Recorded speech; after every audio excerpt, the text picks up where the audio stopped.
Muy buenos días, bienvenidos a nuestro primer Congreso Internacional Online para proveedores agrícolas y profesionales del sector. Quiero ante todo agradecer a Juan Carlos Pasano, un gran inventor, un gran emprendedor que siempre está para hacer estas cosas. Y bueno, muchos justamente de los que lo seguimos y lo conocemos hace muchos años, lo acompañamos en estas cosas. Un congreso no menor, porque pensemos que hay gente de distintos países, que lo están viendo de distintos países, e incluso personas que estamos en distintos lugares geográficos. Yo, por ejemplo, en este momento estoy en los estudios de Canal El Agrositio, acá en Buenos Aires, en la zona de Congreso. Lo veía mi amigo Pablo Gallar, que estaba en San Luis, el ingeniero Rolando Meninato, que está desde Indianápolis, y un montón de otras personas invitadas, ¿no? Un hecho no menor porque significa lo internacional de esto y por el otro lado la conectividad, algo de lo cual vamos a hablar. Nuestro título tiene que ver con los desafíos y roles de las instituciones y los profesionales jóvenes de la cadena agroindustrial, ¿no? Un tema no menor porque yo desagregaría esto en instituciones como gran palabra, ¿no? Una palabra clave. Por el otro lado, profesionales jóvenes y la tercera, la cadena agroindustrial. Esto que siempre llamamos el campo y la cadena agroindustrial. Primero algunas ideas que muestran bien esta imagen, ¿no? Esto, por ejemplo, es un grupo que se dedica a capacitación y que surge de jóvenes de los Ateneos de Rosario, jóvenes profesionales, incluso no necesariamente agrónomos, en algunos casos también contadores, licenciados en administración, pero todos con el vector común de venir del agro, de estar preocupados por el agro, por el campo, por la cadena agroindustrial, por todos los que formamos los distintos eslabones. Otro caso concreto. En abril se hizo un congreso de estudiantes, el segundo congreso que se hizo de estudiantes, La Fuerza de las Ideas, un congreso nacional de estudiantes de agronomía, convocó a estudiantes de distintos países. Fíjense, ¿no? La oportunidad argentina en los nuevos escenarios, las buenas prácticas y el desarrollo humano sustentable, el agro, la sociedad, estructura, acción y la fuerza de la información. Las instituciones como clave para el desarrollo estratégico nacional, ¿no? Un congreso donde fuimos muchos de los que somos más grandes a tratar de aportar a esto. Ya dos ejemplos de lo que es los jóvenes y la preocupación por los temas que incluyen a esta gran cadena agroindustrial.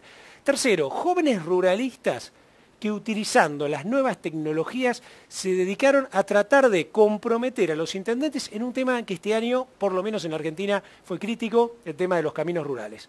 Tuvimos un año con muchísimas lluvias, tuvimos un año donde las napas crecieron enormemente, una campaña muy buena, pero difícil cosechar, difícil sembrar, difícil trasladar la logística ha cerrado más o menos en 105 millones de toneladas. ¿Qué hizo este grupo joven? Actuar. Actuó pacíficamente, fotos, imágenes, interconectando en estas grandes redes, en este gran mundo que es Internet. Acá en Agrositio, por ejemplo, nosotros tenemos un programa específico que se llama Agrodirigencia TV, donde ellos a su vez vienen, cuentan, muestran estas cosas y ellos a su vez las replican en las redes sociales, más allá de poder verlo en la televisión por Internet. Otro caso concreto, un grupo de jóvenes que hacen los ateneístas de la sociedad rural de Salta, arman un congreso. Y ustedes dirán, bueno, ¿qué tiene esto? Bueno, hay que armar un congreso, hay que llevar y trasladar más de 600 jóvenes allá. Y fíjense que está escrito ahí, ¿no? 1 millón de pesos hay que juntar para hacer este congreso. Entonces uno imagínese un sub-25, un sub-30, juntando 1 millón de pesos de gente, ¿no? Porque acá, digamos, no es el Estado pagando la fiesta de los demás, sino es justamente los chicos jóvenes trabajando y haciendo este esfuerzo, ¿no? Estudiando, trabajando. Otro ejemplo concreto, esto ocurrió hace muy poquitos días, fue en el ámbito de APRESID. De recuerdo, APRESID tuvo 4.120 personas. Hubo 3.100 personas que lo vieron por Internet, alrededor de 3.000 el primer día, 2.850 el segundo día y 1.000 y pico de personas el tercer día, que fue mediodía. Es decir, un congreso que llegó a más de 7.000 actores del campo y la cadena agroindustrial. ¿Qué podría decir de esto? Que uno de los bloques más importantes se armó sobre la base de un panel de jóvenes profesionales. Buscar una joven profesional de la Universidad Nacional del Sur, otra Universidad Nacional de Rosario, otra de la Facultad de Ciencias Agrarias de la Universidad Católica Argentina, otra joven profesional de la Universidad Nacional de Buenos Aires, todos trabajando sobre temas que tienen que ver instituciones, valores, la agronomía, nuestras disciplinas, esta visión agroindustrial hacia el futuro. ¿Qué piensan? ¿Qué ven? ¿Cómo se imaginan ellos el 2020, el 2030? Aquello que por ahí los que estamos en el sub-50, sub-40, no lo vemos o tratamos de pelear en esto luchando justamente una batalla de muchos años. Entonces, pensemos que, digamos, en todo esto hay interrelacionado una serie de conceptos que juegan con los jóvenes, con los que de repente no somos tan jóvenes, pero por ahí tenemos la mentalidad para actuar con ellos. Y en medio de todo esto, un poco en este congreso, un poco de reflexión, un poco de ideas y algo de filosofía, ¿por qué no también, ¿no? Imaginando el futuro. La primera es comenzar con una hipótesis, ¿no? Muchos de los que son profesionales conocen bien lo que es plantearse una hipótesis, ¿no? Entonces yo me planteé para este congreso una hipótesis. Podemos crecer y estar a la altura de los desafíos locales e internacionales a partir de nuestros valores e instituciones fortalecidas. Y fíjense que hay 3 palabras claves en todo esto, ¿no? Desafíos, valores e instituciones. Desafíos, valores e instituciones. Palabras de las cuales tradicionalmente no hablamos mucho, no le dedicamos mucho tiempo. ¿Qué quiere decir esto? Bueno, es una manera de construir un puente del 2014 hoy al 2030. Entonces aparecen los jóvenes, aparecen ellos con todo su potencial. Estamos nosotros también, los que de repente no somos un sub-30 o un sub-35, pero pensando de repente, ¿qué va a pasar dentro de exactamente 16 años, ¿no? Agarrá tu edad, sumale 16, imagínate qué vas a hacer en ese momento, cómo va a ser la Argentina, cómo va a ser el mundo, cómo va a ser la demanda de alimentos, fibras y energía. Y entonces surge algo clásico, armemos un FODA, armemos un esquema de fortalezas, oportunidades, debilidades y amenazas. Es decir, tomar las oportunidades y las amenazas que nos presenta de alguna manera el escenario mundial y ver qué fortalezas tenemos como país y qué debilidades tenemos. Empezamos por las oportunidades. Y ahí es que aparece perfectamente este tema de alimentos, ¿no? Un tema por demás hablado, 7.000 millones de personas somos, vamos a 9.000 millones en apenas 20 años, la humanidad está comiendo en general mucho mejor, ya no podemos decir esa teoría maltusiana de que crecía mucho más rápido la población que la producción de alimentos. No, en este momento tenemos una superproducción de maíz y soja, proteínas, energía, aminoácidos esenciales, un montón de elementos girando a través de esto, con una superproducción en Estados Unidos, con una excelente cosecha en lo que es Mercosur, es decir, países grandes, es decir, hoy alimentos hay. El tema es cómo repensarlos también a futuro, cómo pensar esta sustentabilidad en la producción y en la provisión a más cantidad de gente. El tema energía, ¿no? En la Argentina lo hemos visto, en los últimos años hemos tenido que importar energía fósil de Bolivia, de Venezuela, a precios muy caros, cuando ese dinero podríamos haber utilizado en otras cosas.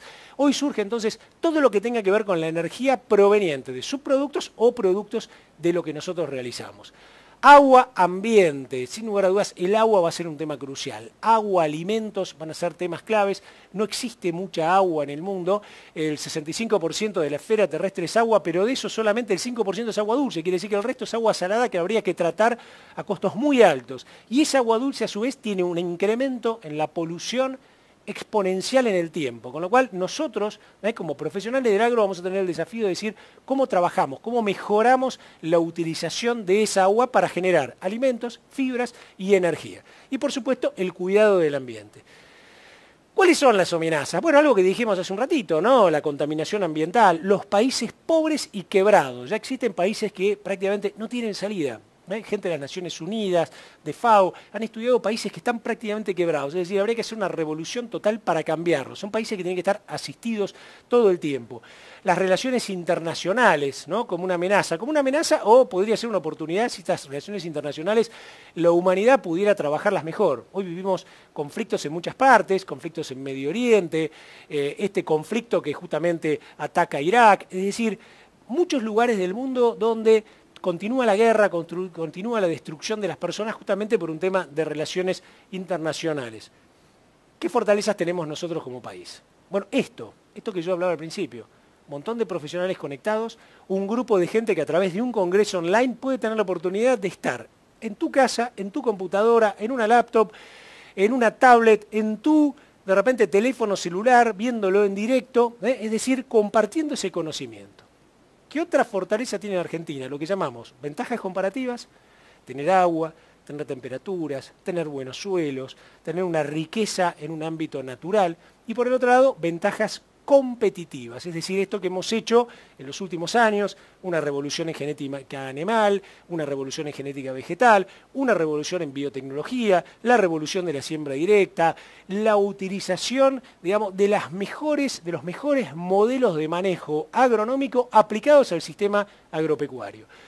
Y Yo puse un concepto final, buenas personas, ¿no? Porque sin lugar a dudas, si bien las curvas de Gauss siempre tienen algunos elementos que salen de ese 80% que está en el medio, somos en general todos muy buenas personas y esto no es menor para ayudar a un crecimiento.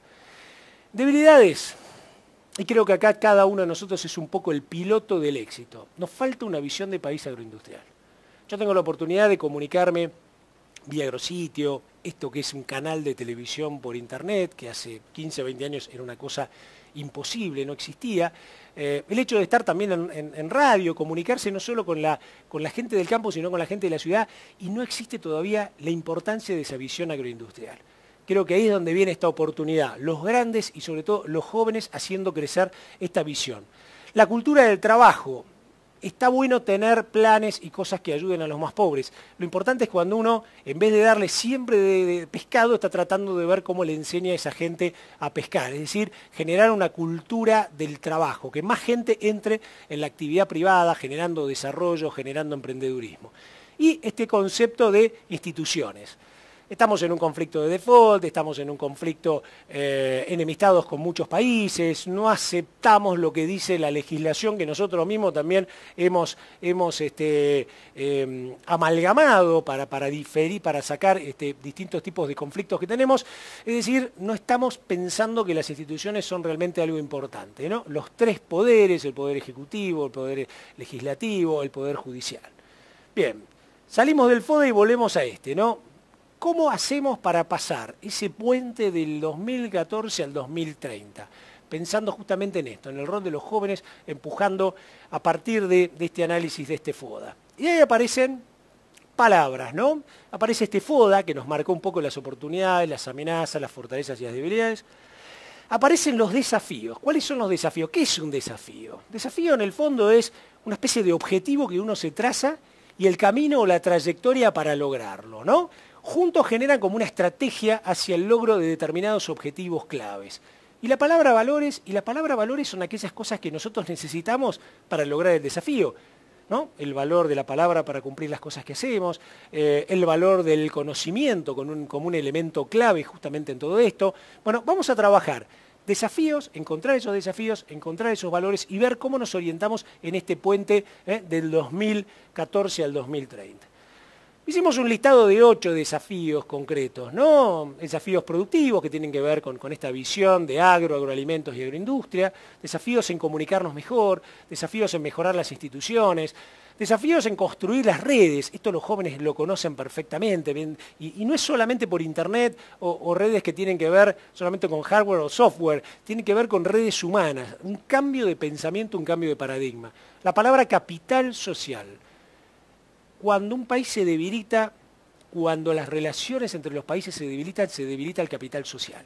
El capital social es el mayor acervo, el capital social es la cultura de la gente, la interrelación, el respeto entre las personas, la educación de los hijos, el que no existan generaciones que vienen de 3 generaciones con planes sociales y no han sabido lo que es la cultura del trabajo, el valor del trabajo.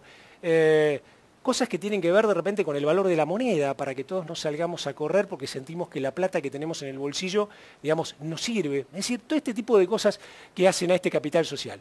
Crear valor, una palabra que usamos mucho en términos de agronegocios. ¿Cómo hacemos para crear valor? ¿Qué es el valor, no? El valor es aquello que diferencia un objeto actual de un objeto futuro o algún concepto nuevo que pueda desarrollar, digamos, distribución de un determinado ingreso. El factor confianza. La palabra confianza es clave, la gente que está en el campo, los jóvenes que están en el campo lo tienen clarísimo. La confianza justamente es aquello que ha permitido en el sector del campo esto de decir, listo, me gustó, ¿no? Te doy la mano, vamos para adelante. Esa confianza que va más allá de la firma en un contrato, de la firma en un remito, de dejar un cheque adelantado, ¿no? Factor confianza. Y el último, algo que se ha declamado mucho, la interacción pública o privada. Es muy malo cuando lo privado absorbe todo y lo público se hace muy chiquitito y está captado por lo privado, y a su vez es muy malo cuando el fenómeno es inverso, es decir, cuando lo público empieza a transformarse, digamos, en todo y absorbe lo muy poquito que genera lo privado. Entonces empiezan a haber conflictos. ¿Qué es lo mejor, no? Esa interconexión entre ambas, entre lo público y lo privado. ¿Se logra cómo? Con muchos de estos valores que vamos a ver. Comunicación, confianza en el otro, respeto. Bien. Desafíos productivos. Vamos a ver algún desafío productivo, ¿no? Hablamos del agua. Este desafío de decir, la Argentina tiene grandes cantidades de agua, ¿no? Cualquiera de nosotros que ha salido a la ruta lo ve por todos lados. Yo ahora paso, miro un gran lago en el campo y digo, ¿cuánto tendrá de profundidad? Esto tendrá 1 metro en el medio, tendrá las orillas 10 centímetros, calculo, tendrá 20 hectáreas y digo, ¿cuántos hectolitros habrá acá dentro de agua que son un reservorio de la humanidad? ¿Cuánto habrá en el perfil abajo, no? ¿Cuánto tenemos de esto que es un recurso realmente escaso y que a veces no lo vemos, ¿no? No lo vemos hasta cuando prendemos la ducha y tenemos la ducha prendida todo el día. Fíjense una cosa, nosotros hablamos mucho en términos productivos de cómo se producen los alimentos, ¿no? Y aparece la huella hídrica, porque no es que 1 kilo de carne representa 750 gramos de agua, ¿no? O el ser humano que tiene 65-70% de agua. Lo que tiene 1 kilo de carne son 15.000 litros atrás. ¿Cómo es esto? Y un animal para tener 400 kilos a lo mejor tarda cerca de 3 años. Son 3 años por 365 días, son más de 1000 y pico de días consumiendo agua, transpirando, tomando agua, consumiendo para producir 350, 400, 450 kilos de carne, 450 kilos de peso, que después se transforman en parte de este peso en carne, es decir, 1 kilo, 15.000 litros. Y 1 kilo de trigo, 1.500 litros. Y lo interesante es tener en cuenta esto, ¿no? Esto es lo que necesitamos para producir, pero por el otro lado hay 780 millones de personas que no tienen acceso al agua potable, ¿no? Entonces, nosotros producimos esto, hay gente que no tiene, hay gente que 2.500 millones, dijimos que somos 7.000 millones de personas, 2.500 millones en el mundo no tienen servicio de saneamiento. El 30% de la población está en estado de estrés. Entonces ustedes dirán, ¿y cuál es el contraste en esto, no? Que el agua es escasa, que la utilización del agua a algunos les sobra y a otros les falta enormemente, y que en el medio estamos nosotros, tratando de producir alimentos y siendo excelentes administradores del agua. Esto podría ser, si ustedes lo miran, acá hay un montón, acá hay una espiga de maíz, carne, queso, café, porcinos. Esto podría ser un supermercado. Cuando ustedes miran todos los productos en negro, eso es el supermercado. Y del otro lado, lo azul, ¿qué es? Y todo lo azul que ven son gotitas, que representan la cantidad de litros de huella hídrica que necesitan. ¿Qué es lo que hacemos nosotros? Justamente en este supermercado somos responsables de generar esos productos que están en negro, pero por el otro lado somos administradores de la tecnología necesaria para generar con la mayor eficiencia esos productos, de la manera, digamos, medioambientalmente más sustentable. ¿Y qué es esto? No solo maximizamos los rendimientos, sino que la humanidad en este momento tiene sobrantes, pero también mucho lo tira. Entonces, fíjense, esto es un análisis de la FAO, dice que hay más o menos 1.300 millones de toneladas de alimentos que se desperdician por año. Recuerden este número, 1.300 millones son, mientras que 870 millones de personas pasan hambre, es decir, esta línea verde que ustedes ven es lo que se produce, la línea amarillita es lo que se desperdicia de un montón de todos estos productos. Entonces, hay un gran desafío que tiene también la humanidad que es, digamos, para nosotros como profesionales del agro, la producción eficiente de todo esto con todos estos recursos, ¿no? Huella hídrica, huella mineral, huella de carbono. Y por el otro lado, ¿cómo hacemos para que el consumo no se desperdicie? Pero dijimos que somos responsables de producir alimentos, producir fibras, producir energía. Y acá aparece otro gran desafío.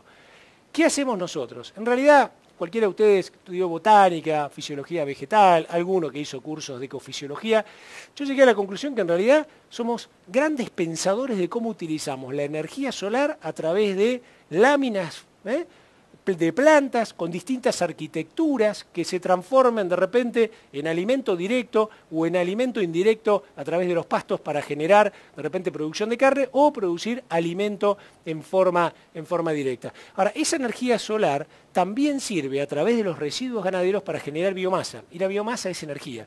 A través incluso de los residuos humanos, de los residuos industriales y de los residuos agrícolas, forestales y los cultivos energéticos. Entonces, cuando nosotros imaginamos energía, no confundir de repente a lo mejor con biocombustible, cuando decimos bioetanol o decimos, cuando pensamos un poco en todo lo que tiene que ver en subproductos que hacen, como el bioetanol que vienen de las gramíneas o biodiesel que vienen de las oleaginosas, también tenemos que pensar que la biomasa genera un volumen importante para producir energía. Y en eso también estamos nosotros en medio de todo esto como gran desafío. Bien, acá hablábamos de desafíos productivos. Vamos al desafío confianza, ¿no? Este tema que tiene que ver con la confianza. Y ahí aparece algo interesante, un autor que se llama Stephen Covey, hablaba del factor confianza. Y esta frase que saliendo del agronómico pasa un poquito más al mundo de las instituciones, al mundo con el que nos conectamos cada día, dice, no hay éxito sin confianza. La palabra confianza representa casi todo lo que uno puede esforzarse por concebir para contribuir al éxito. Mencióneme una relación humana que funcione sin confianza, ya sea el matrimonio, una amistad o una interacción social. Digamos, esto que es una frase de Jim Burke, expresidente de Johnson & Johnson, citada justamente en este libro de Stephen Covey, lo que muestra es esto, ¿no? Esas dos manos extendidas en una generación, digamos, de confianza, como gran inductor a estos desafíos y estos valores. Y acá hay una ecuación muy interesante, ¿no? Cuando hay muy poca confianza, en realidad las cosas se hacen muy lentas y aumentan los costos. Entonces, uno mira la realidad cuando dice, bueno, a ver, si tengo retenciones, si cambio las cuotas, si cambio las reglas del juego, si no tengo un plan bien armado, si no digo cuánto va a ser la inflación, el tipo de cambio, etcétera, no genero de alguna manera confianza. Esto hace que las cosas de alguna manera sean más lentas. La lenta, por ejemplo, la decisión ahora de sembrar. ¿Qué cultivo voy a sembrar? ¿Qué es lo que voy a hacer? ¿Voy a sembrar o no voy a sembrar? Y por otro lado, aumenta los costos, es decir, no ayuda a la eficiencia. Y lo opuesto, lo positivo es esto. Cuanto más confianza, hay más rapidez y me disminuyen los costos, ¿no? Fíjense qué interesante esto en términos de desafíos. El otro son las redes. ¿Cómo congeniamos esto que decíamos al inicio? ¿Cómo armamos redes? Cuando hablamos de redes, lo primero que surge es esto, ¿no? Las redes de cómo se conectan, ¿no? Los cables, los módems, las computadoras, estas típicas redes, que es la red en realidad tecnológica. Hay otra red también, que es lo que llamamos las redes sociales, ¿no? Quién está en Twitter, quién está en LinkedIn, quién está en Facebook, quién aparece, digamos, en YouTube, en distintas partes, y toda esta interconexión que se produce, que lo hacemos diariamente cada uno de nosotros. Pero la red que nos importa tiene que ver con un paradigma mental, con esto que tenemos en la cabeza, ¿no? Que dice, buena parte del día nuestro cerebro se encuentra en esta red, en esta gran maraña de cosas, cuando usamos la computadora, el celular, cuando nos conectamos con otros. Procesamos información de internet, correos, redes sociales, trabajando, con programas, tecleando, hablando por teléfono, es decir, todo el día a la larga estamos en red. Es más, parte de lo que tiene que ver con lo que vamos a hablar de los jóvenes, tiene que ver con lo que llamamos los tradicionalistas, gente de arriba de 65 años, los baby boomers entre los 55 y los 50 años, entre los 65 y los 50 años, la generación que llamamos generación X, que es una generación que hoy dirige mucho de las empresas, que está entre los 50 y los 35 años, la generación Y, que hoy está protagonizando mucho de las cosas que tienen que ver justamente con desarrollos, 35 a los 19, 20 años, y esto que aparece ahora, los más grandes de lo que llamamos la generación Z. Estos nacieron con todo esto en la cabeza.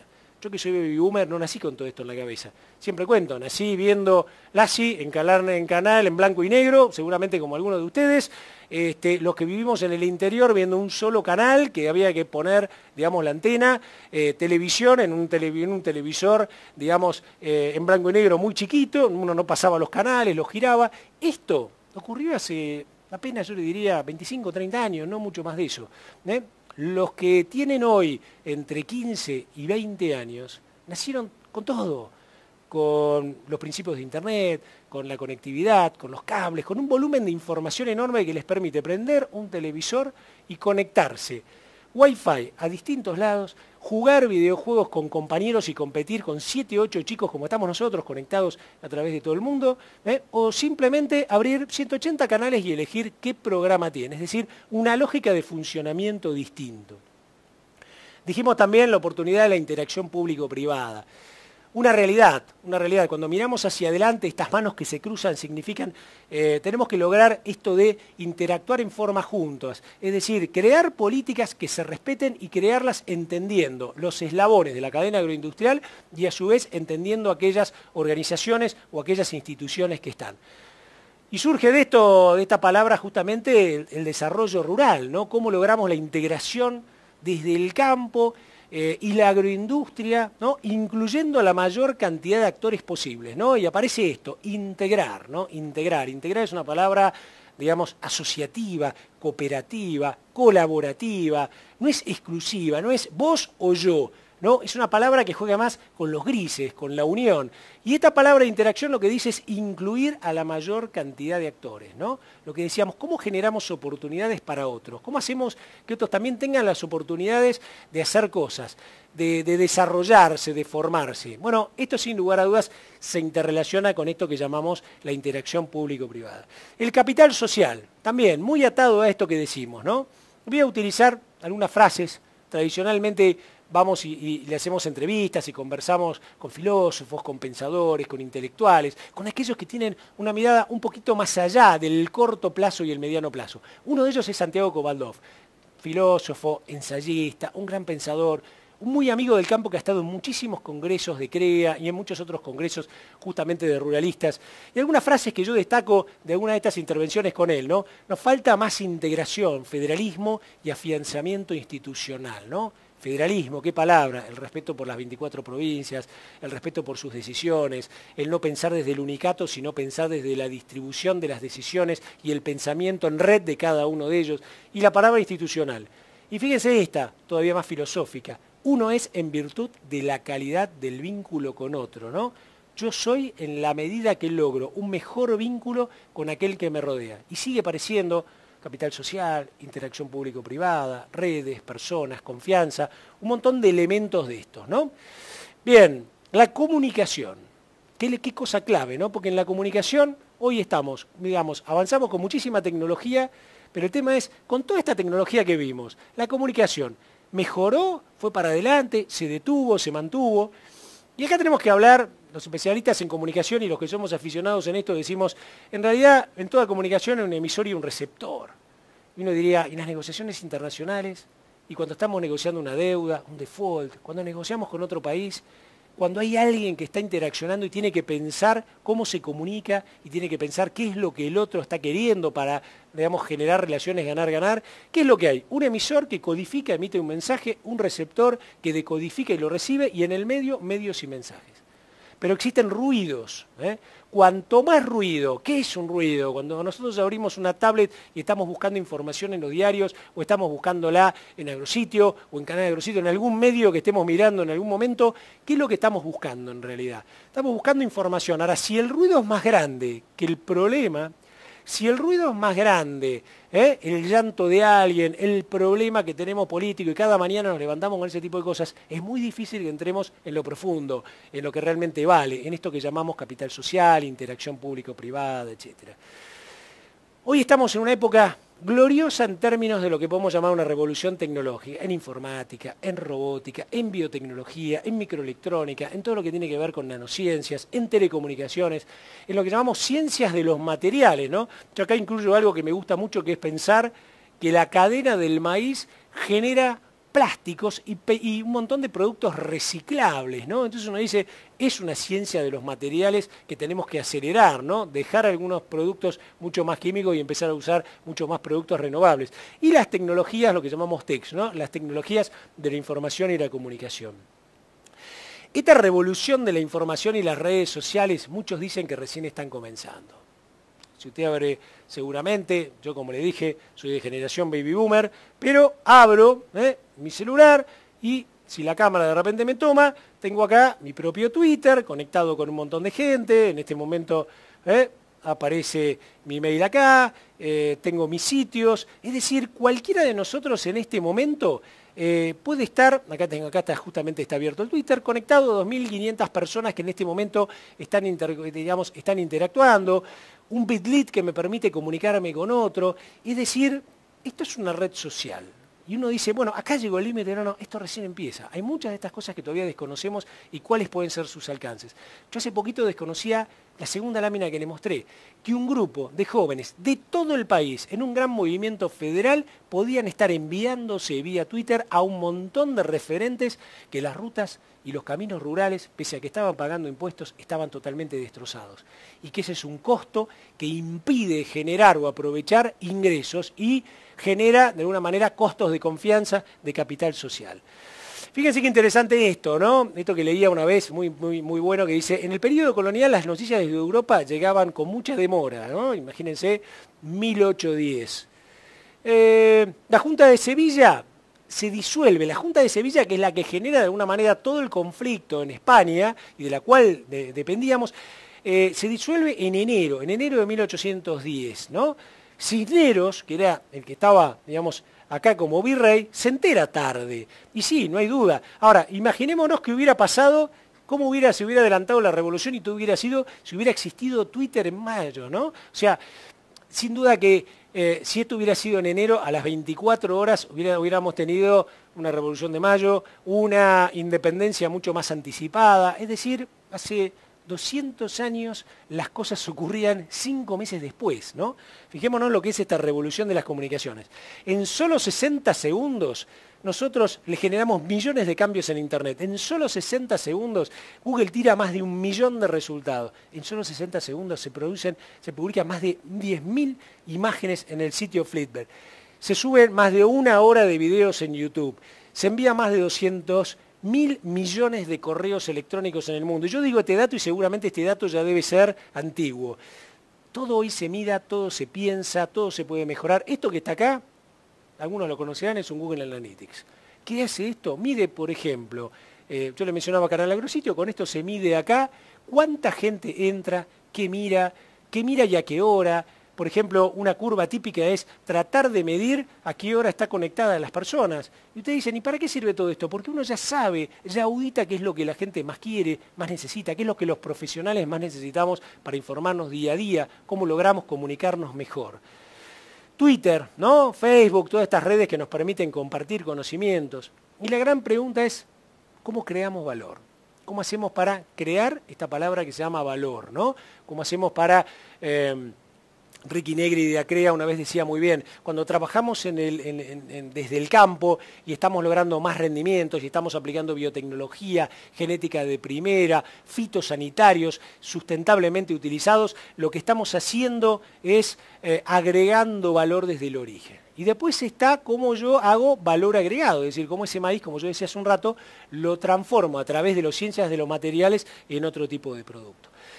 Y ahí es donde juega también el valor empresario, ¿no? Cómo hacemos para trabajar, ¿no? Desde los talentos. Las empresas tenemos proveedores, tenemos clientes, un sector agropecuario, los profesionales manejamos esto, y un entorno. ¿Y cómo manejamos estos talentos de la gente?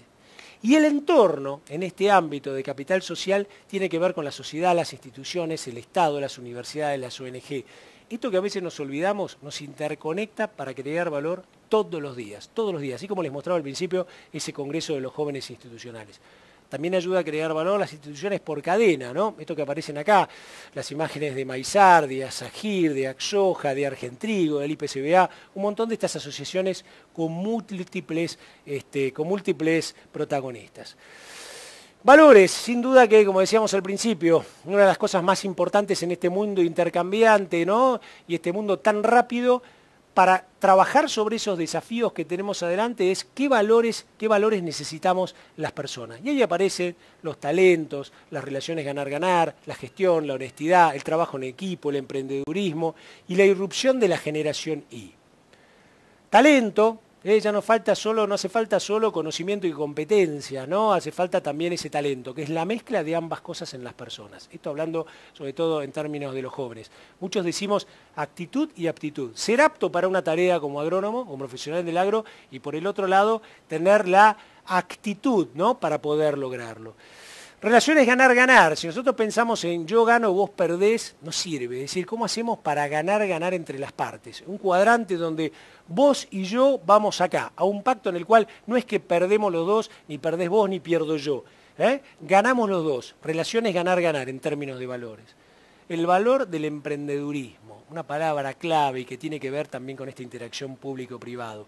¿Cómo hacemos para juntarnos todos individualmente, en grupo, en redes, en muchos de estos valores que decíamos, y cómo hacemos para prender esa lamparita de nuevas ideas, ¿no? Con esta otra palabra que tiene que ver con sentido común, honestidad, tenacidad y pasión por lo que hacemos. Valores, ¿no? Y el título de esta charla tiene que ver con instituciones, entonces institución, institucionalizar, el verbo, ¿no? Y ahí aparece en este verbo la participación y el compromiso. ¿Cómo hacemos nosotros, profesionales jóvenes, para comprometernos en lo que hacemos? Es decir, para estar un paso más allá, como mostrábamos al principio, de hacer nada más que lo que hacemos todos los días. Les muestro un caso que tiene que ver con los profesionales del agro. Este es un caso de valor a través de las instituciones, desde el caso del Consejo de los Profesionales del Agro, Agroalimentos y Agroindustria, el CEPIA. Un espacio de una institución que tenía 70 años, que un grupo de profesionales justamente con todas las ganas y la pasión de cambiar para nuclear toda la cadena, se ocupó, se hizo cargo. Y en esto, lo que se pasó fue justamente del concepto de la ingeniería agronómica a profesionales del agro, agroalimentos y agroindustria, mirándolos desde una integración en cadena, agregando nuevos valores. Fíjense, eso que aparece ahí, que este es el sitio, dice sumate, y la mano abierta, ¿no? Como un símbolo que se ha llevado a universidades, a facultades, a charlas a través de todo el país. Crear valor, por ejemplo, a través de capacitación virtual, todo un programa que hace 2 años que se lleva para que cualquier persona, cualquier profesional pueda capturar el valor de otro a través de la capacitación virtual, además de la capacitación presencial. Y acá aparece otro de los valores claves, que es la irrupción, ¿no? La irrupción tiene que ver con la generación I, que es un poco lo que venimos hablando. La generación, como llamaba yo, los baby boomers, aquellos que están entre los 65 y los 50 años, más acostumbrados, digamos, a una lógica que tenía que ver más plana, más de escribir, más de la lectoescritura, a la generación X, que hoy está entre los 49 y de repente los 35 años, algunos que empezaron a ver algunas tecnologías cuando estaban en la facultad, que tuvieron sus experiencias y que hoy están en puestos claves. La generación Y es la que viene, digamos, irrumpiendo, es aquella que tiene que ver justamente con los jóvenes profesionales, cómo motivarlos. En la Argentina, desde más o menos 2002, hasta yo diría 2009-2010, esto fue una demanda enorme. Esta generación Y se acostumbró a que eran profesionales muy demandados. A partir de 2010-2011 las cosas empezaron a cambiar, hoy empieza a haber un poquito más de crisis en esto. ¿Qué es lo que vemos los más grandes, los baby boomers y los de generación X? Que lo que viene para adelante en todos esos desafíos que veníamos va a necesitar más de este empuje, de este conocimiento, de este pensar también las instituciones y los espacios desde la generación Y y la generación Z que viene, que es la más joven. ¿Qué valores tenían estas generaciones? Los tradicionalistas, más de 65 años, lealtad, respeto, honestidad, sus valores preponderantes. Los baby boomers, la competitividad, el trabajo duro, el optimismo. Yo que estoy más o menos dentro de este grupo de baby boomers, lo siento así. Una generación muy competitiva, siempre queriendo ganar, acostumbrada al trabajo duro. Si hay que trabajar 12 horas, 14 horas, se trabaja. Algunos de nosotros hemos trabajado en operativos para cargar ferrocarriles 24 horas sin dormir y no era nada extraño. Pero optimismo, el mirar siempre el vaso medio lleno. La generación X más autónoma, con más libertad, con más individualismo. La generación Y, trabajo en equipo, flexibilidad, más conciencia social tal vez que las otras generaciones. ¿Y esto qué tiene? Si uno mezcla todo esto, toma todos estos valores y los pone en una batidora, la realidad es que puede hacer una mezcla muy interesante para aprovechar todo lo que viene. La generación Y es un grupo famoso, dice Andrés Jatomo, profesor de la Universidad Austral del IAE, dice, un grupo famoso por sus caprichos y su destreza tecnológica. Esto que yo digo, 35 años para abajo, la irrupción. ¿Qué temas le impactaron? Yo vieron que dije el ASI, la muerte de Kennedy, el hombre llegando a la luna. ¿Qué le impactó a una generación que está entre los 35 y los 19 o 20 años? La caída de las Torres Gemelas, el 11S, la guerra de Irak, la guerra de Afganistán, los escándalos corporativos de las empresas. Y yo lo hablo con muchos alumnos como docente, y les digo, ustedes seguramente no se acuerdan de lo que fue la crisis de 2001 y la crecida, sobre todo los alumnos de agronomía o de alimentos, cuando uno le dice agosto del 2002. Yo le digo a usted que es generación X o baby boomer o tradicionalista, agosto del 2002, y está en este sector, sabe que ahí en ese momento se conjugaron los astros. Muy buen viento de cola, una gran demanda de alimentos, precios que aumentan y la Argentina preparado. El boom de la soja, el boom del maíz, el boom de las carnes, el boom de la carne aviar, el boom de todo lo que tiene que ver con el uso de tecnologías y la aplicación de nuestro conocimiento. ¿Qué otras cosas jugaron? Esta generación Y, cuando le hablamos a los jóvenes, tiene que ver con realizar múltiples tareas, amar la tecnología, integrar la vida con el trabajo, tener conciencia social. Cuando vamos entonces pensando en los desafíos y roles de las instituciones y los jóvenes profesionales en esta gran cadena agroindustrial, en estas ideas que le vamos transmitiendo, uno dice, si no pensamos en potenciar esta conciencia social, que justamente usted átela todo lo que venimos hablando, fundamental, integrar la vida y el trabajo, es decir, no como el baby boomer que veía el trabajo, digamos, como su gran foco y por ahí dejaba un poco su vida personal, ¿no? Sino integrar ambas. La tecnología, lo venimos diciendo, ¿no? Hablamos muchísimo del capítulo de esta tecnología que vivimos, y la posibilidad de tener la mente distribuida, que muchos veteranos también la vamos teniendo, ¿eh? Esto de hacer 4 o 5, ser multitasking, dicen los americanos, ¿no? Y cerrando esto y llevando un mensaje como para este desafío de instituciones y desafío que tenemos nosotros también como profesionales y los profesionales jóvenes, ¿no? Una frase de Lao Tzu que dice, creando valor a partir de las instituciones, dice, nada en el mundo es tan blando como el agua. Para disolver lo duro y lo rígido, nada puede superarla. Lo blando vence a lo duro, lo flexible vence a lo rígido. Todos saben que esto es cierto, pero pocos pueden ponerlo en práctica. Es decir, hay una lógica que tiene que ver en cómo nos comportamos, cómo hacemos realidad esto. Resumiendo,